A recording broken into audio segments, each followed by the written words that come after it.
Spot a sleek two-door sports car zipping down the road, and it's a safe bet no one from the Patel family is behind the wheel. Picture a neighborhood regular, say Vikram, and he's likely steering a dependable four-door sedan, something like a Nissan Altima or a Hyundai Sonata. It's not just about practicality, though. There's an almost legendary zeal for chiseling down costs to the bare minimum. Imagine a parent haggling over a car for an entire week, whittling the price down to a steal, only to pause at the dotted line and demand a complimentary car wash, worth maybe $10.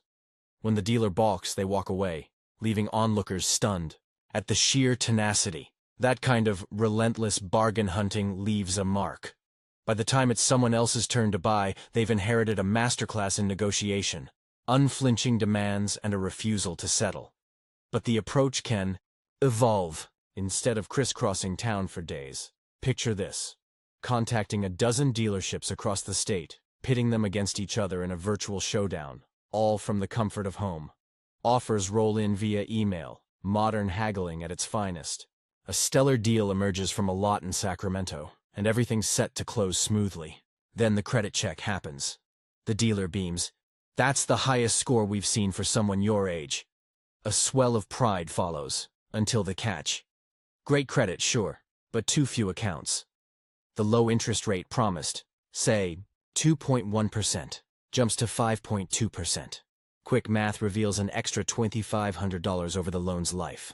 Despite the car's bargain price, that sting lingers. Why fork over thousands more with a top-tier score? Most folks don't grow up with that haggling instinct, and negotiation feels like scaling a cliff.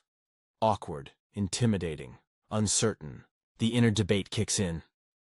Is this worth the hassle? Sweaty palms and a shrug later, the answer's often, nah, and full price wins. But here's a twist. Not everything deserves a showdown. Focus on the game changers, those rare moves that yield massive payoffs. This section unveils how to turn the tables on credit card companies, wringing out every perk and slashing costs. It's not just about surviving their game, it's about thriving, and it might even feel like a thrill. The credit trap. Mirage, every guide on credit cards kicks off with the same tired warnings. Dire numbers. Reports peg the average household credit card debt at $2,500, with student loans towering at $18,000. Surveys show nearly half of adults couldn't cover a $400 surprise without scrambling. Alarmist headlines. Debt avalanche looms for millions, blares one outlet. Another warns, student loan, nightmare deepens. Emotional whiplash. Fear, dread, confusion. The media's playbook to hook attention and sell ads. These tactics hit like a gust of wind. Unsettling, paralyzing. People tune out, overwhelmed. Debt becomes a ghost. Haunting, ignored, unspoken. One might feel it lurking, draining peace of mind, or cringe at dodging collector calls. Too broke to settle up. The headlines scream crisis, but offer no ladder. Out, just vague tips like skip takeout. The result? A spiral of frustration, blame, and inaction. Outrage flares, then fizzles, leaving wallets untouched. Here's a sharper angle. Flip the script. Credit cards aren't just traps, they're tools. Pay on time, and they're a no-cost loan, tracking spending effortlessly, tossing in freebies, like extended warranties or rental car coverage. Some dish out rewards worth thousands, yet they're double-edged. Miss a payment, and late fees bite. Overspend, and debt piles up. Pundits scream, shred them all. A lazy fix that misses the upside. Truth lies in balance. Wield them wisely, and they're gold. Fumble, and they sting. This isn't about dodging credit. It's about mastering it, squeezing out every advantage, and turning companies into reluctant admirers. Unlocking the vault credit cards can unlock troves of value. Picture this. A couple jetting to a lush Hawaiian retreat. Flights, a swanky suite, even meals. All covered by points, costing them a mere $300 out of pocket. Or someone lounging in a Tokyo penthouse, courtesy of cashback perks, without spending a yen. These aren't flukes, they're wins from playing smart. The goal? Make credit card firms grimace as their profits shrink. Student loans, too, get a bad rap. Media paints them as a plague, yet they're often a golden ticket. Graduates with degrees rake in millions more over a lifetime than those without. Sure, predatory schools peddle worthless diplomas, and naive borrowers get burned. But the fix isn't despair. It's action. Payoff plans can slash years off loans, details ahead. Most play defense, ducking bills. Why not charge forward, cut interest, and reclaim control? Too many stumble through finance like novices in a maze. Lost, grumbling, clueless about their debt size. It's like a kid fumbling through a puzzle, tossing pieces in a tantrum. Winners don't whine. They strategize. Take a stand against lousy banks, call out their tricks, dodge their traps. One insider leaked, a major bank lists its critics on a faux roster. That's the badge of honor for outsmarting them. Credit's hidden power fancy jargon like yield curves or hedge funds dazzles, but credit's quiet might often gets overlooked. It's the bedrock of big moves, homes, cars, dreams, all. Lean on it. Good credit slashes borrowing costs by tens of thousands. Two pillars hold it up. The credit report, a ledger of your financial past, and the credit score, a snapshot of your risk, ranging from 300 to 850. Lenders eye that number to set rates. Check both yearly, free at annualcreditreport.com, or snag a precise score from myfico.com for a small fee. A stellar score isn't just bragging rights. It's cash saved on every loan. Building the foundation credit cards are the fastest way to bolster credit. Most wield them clumsily, racking up debt, missing payments. Fixing that starts with basics. Say someone owes $1,000 on a card with a $5,000 limit, a 20% usage rate. Bump the limit to $10,000, and it drops to 10%, boosting the E-score. Or take a $1,500 gadget, pay minimums at 14% APR, and it's a 13-year, $2,400 interest slog. Pay it off monthly, and it's just $1,500. Small shifts, massive gains. Pick cards wisely, skip junk mail offers, or store cards with sky-high rates.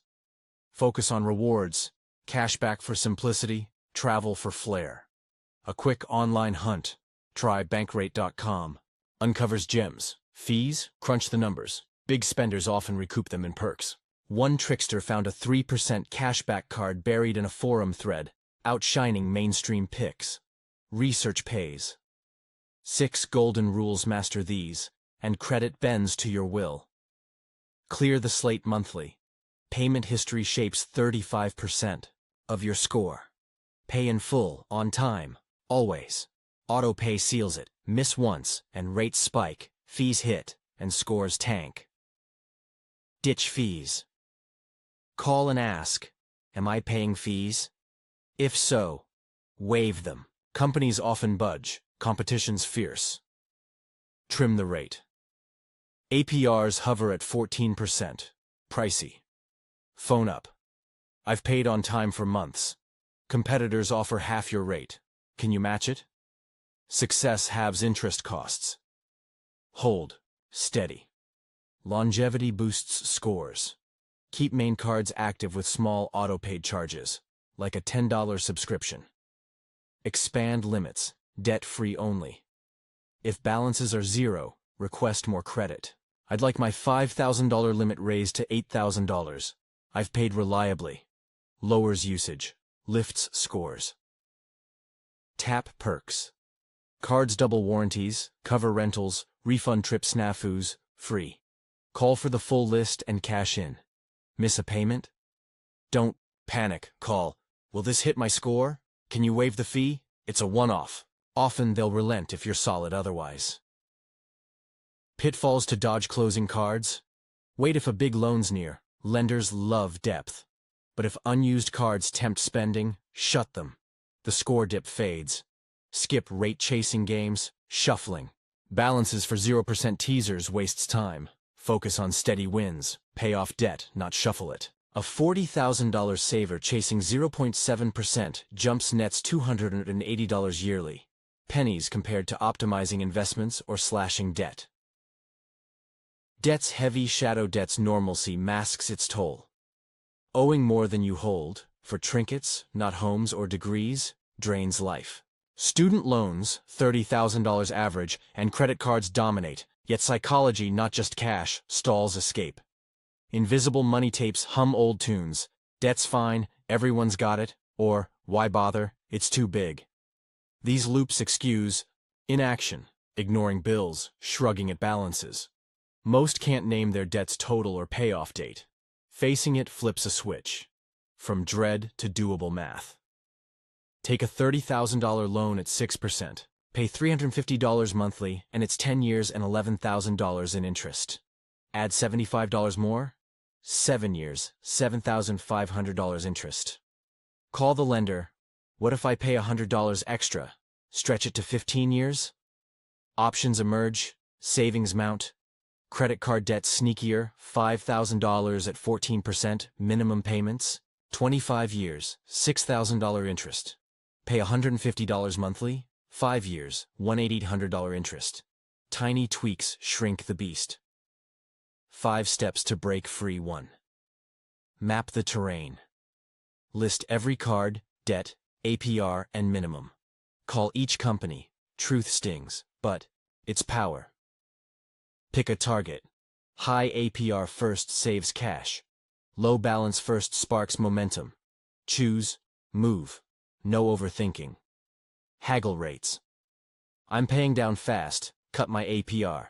Others offer 7%. You're at 14. Match it? Wins trim costs. Find the fuel. Skip 401k, raids, or balance swaps. Too messy. Cut fluff spending. Redirect $50, $100, whatever works. Launch. Now. Within days, boost payments. Auto-set it. Tweak later. Action trumps perfection. Debt fades not by luck but grit. Soon it's gone, leaving room to build, invest, soar.